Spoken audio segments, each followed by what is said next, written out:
Okay ra, baru ko kayo inulit. Ano ay itakdang alay na inyong pag-uwi. Tungkol kaukain at ang ninyo ang inyong mga mungkulan. Tungkol pa kanila ang tuwing kanya kayo kapag. At ano ninyo sila na ating sangguhan ang naman. Ang kadaot nito, kanyo ay magsakay na mahal ng ating pa. Hindi na nito.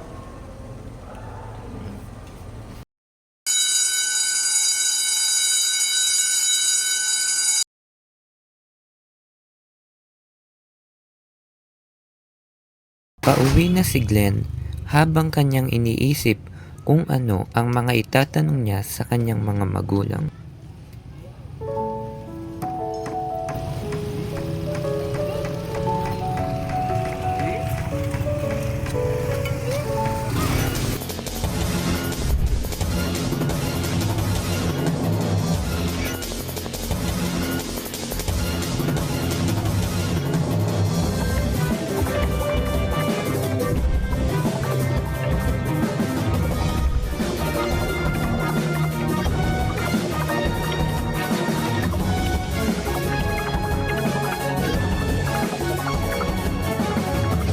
Live mula sa ABS-CBN News Center, Manila. Ito ang TV Patrol!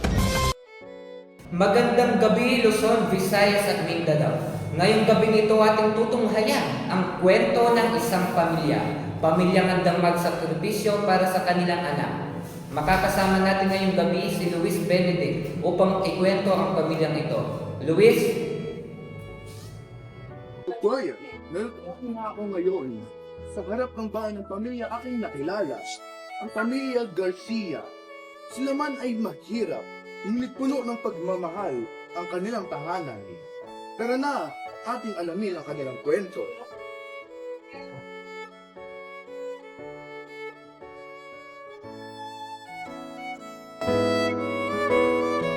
Ito na nga, at kauwi lang ni Glenn mula sa kanyang pag-aaral. Agad niyang nakita ang kanyang nanay na naglalaba at siya ay nagmano.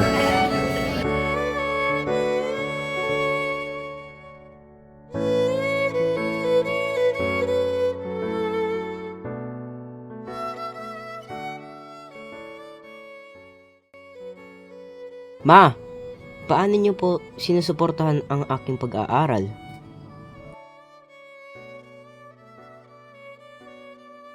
Anak, ito ang paraan ko, ang pagiging labandera. Kahit sugatan ng kamay ko, basta't may mabigay akong baon mo, ang lahat ng pagod ko para sa iyo. Ano po ang pagpapahalagang itinuro ninyo na tingin ninyo makatutulong sa aking tagumpay? Tiyaga, anak.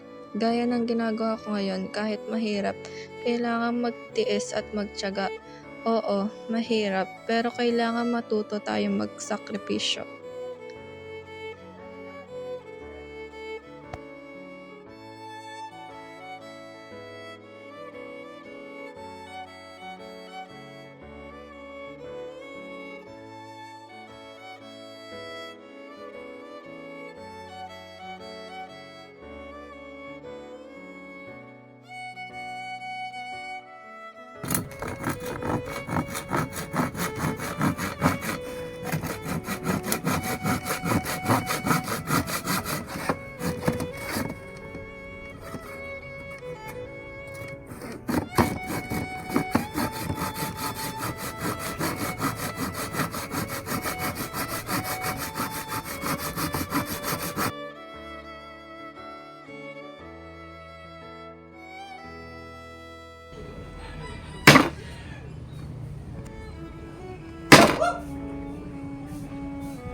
Pagkatapos magpahinga ni Glenn at makapagbalit ng damit mula sa paralan, Agad niyang binisita ang kanyang tatay na si Neil sa kanyang pinagtatrabahuhan.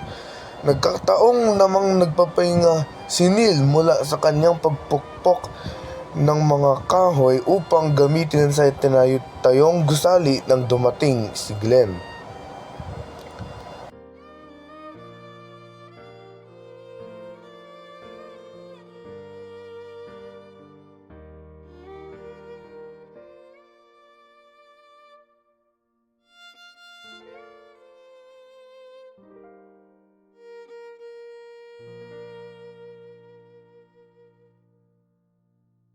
God bless you, anak.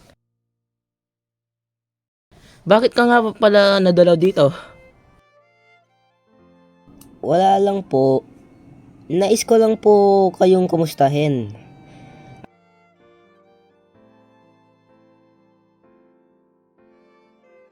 Maaari po bang magtanong? Oo naman, anak. Ano yun?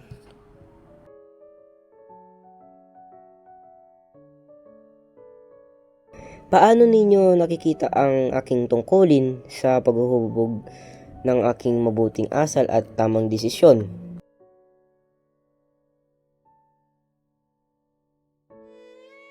Anak, tignan mo ang pagpakong ito. Kung ito ay aking babaon sa kahoy at mali ang pagkakabaon ko, pag ito ay aking tinanggal, hindi matatanggal ang markahan na naiwan ng pagpapako ng pakong ito. Sa buhay, ganun din. Kapag tayo ay gumagawa ng desisyon, may mga kakataong hindi na ito mababago. Kaya naman bilang iyong ama, naasahan kong makakaroon ka ng mga desisyong maganda at makakabuti para sa iyong kinabukasan. Ano pong inaasahan ninyo sa akin bilang estudyante? Inaasahan kong palagaan mo ang bawat pawis namin. Ang bawat pagod namin, hindi para tumbasan, kundi para igalang ang sakripisyong aming ginawa.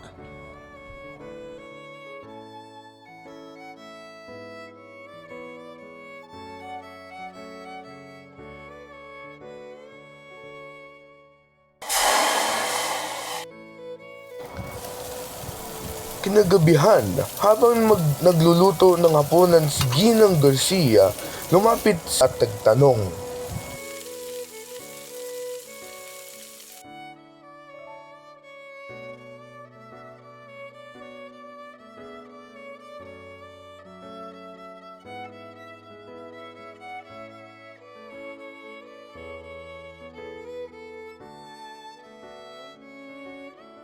Ma, ano po ang inyong gagawin kapag nahihirapan po ako sa pag-aaral?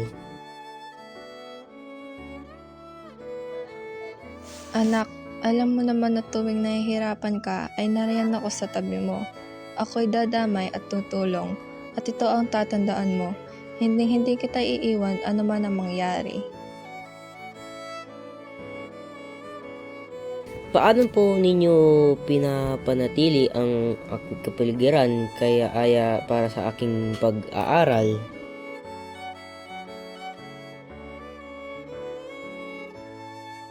Naaalala mo pa ba nung ikaw ay nag-online class? Pa, mag-online class na po kami. Tuwing ikaw ay nag-aaral, hindi kami nag-iingay ng tatay mo upang hindi ka maabala sa iyong pag-aaral. Kinabukasan, maagang pumasok sa paaralan si Glenn at makinig ng mabuti sa kanyang guro, habang nag-aalmusal naman ang kanyang mga magulang upang maghanda sa pagtatrabaho.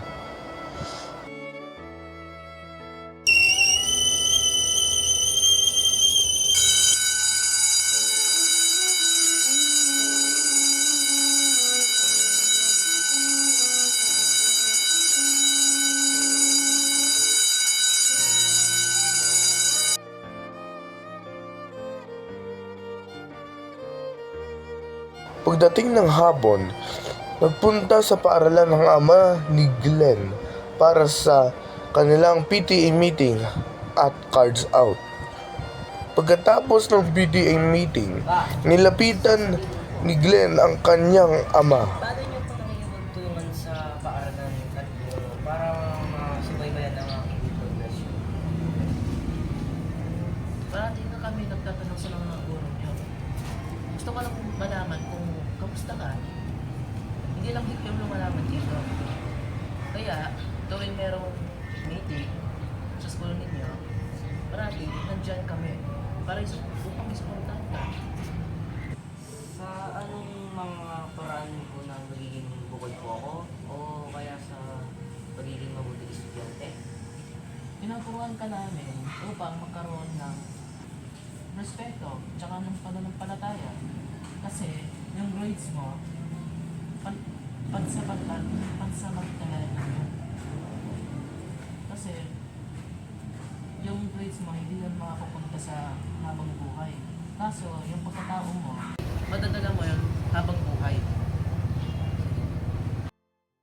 Nang gabing iyon, habang kumakain ng pamilya Kain na. ni Glenn, sila ay nagkwentuhan. Punta na po!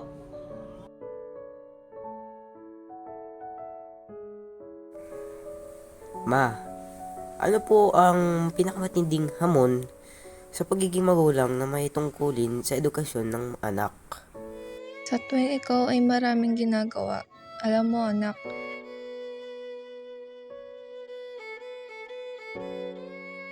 kung maaari pang sana na kami na lamang ang gumagawa ng iyong mga project, mga peta o mga assignments. Pero hindi pwede. Nakikita ka namin nahihirapan, pero ang magagawa lang namin ay manalig at manalangin.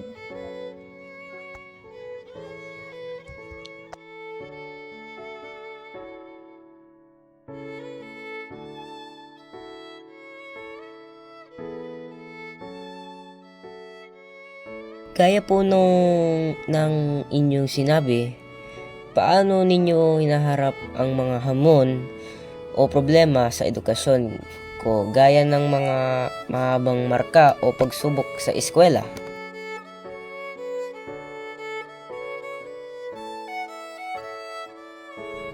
Anak, kahit na ikaw ay bumaksak sa papel, ikaw ay hindi babaksak sa aming puso. Okay lang madapa at mapahinga, pero huwag kang titigil. Huwangon ka, kakayanin natin to. Andyan si Lord, tutulungan niya tayo. Ma, Pa, maraming salamat po sa inyong tulong sa akin. Lubos po ang aking utang na loob sa inyo. Ako anak, wala iyon. Ang importante ay magkakasama tayo. Tara na nga, kumain na tayo. Basta tandaan mo anak, narito lang kami parati upang gabayan ka. Magdasal na tayo.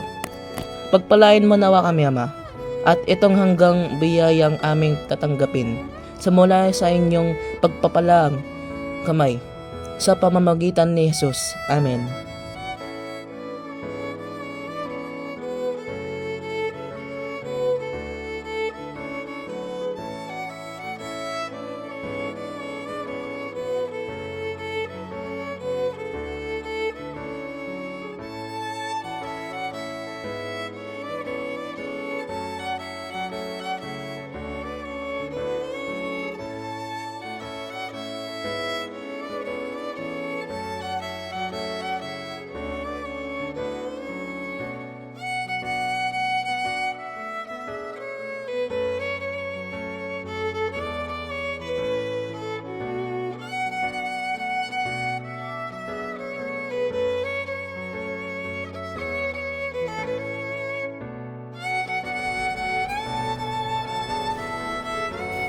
Sa bawat likod ng papel at marka, tunay nga naman na mayroong kwento ng pagmamahal at sakripisyo.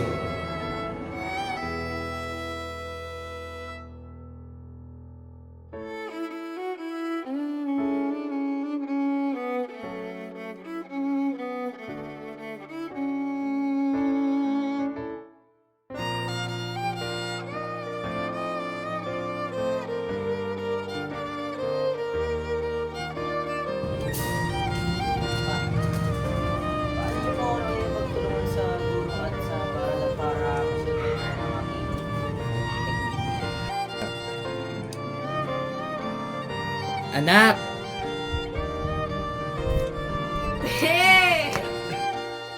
Go. Okay. Ayan! Ayan guys, behind the scenes. Okay, so Neil, ready ah? Ready. So, nasa na ako. Ano po ang pakita sa'yo? Ready, bakit naman gumagawin? Okay, 3.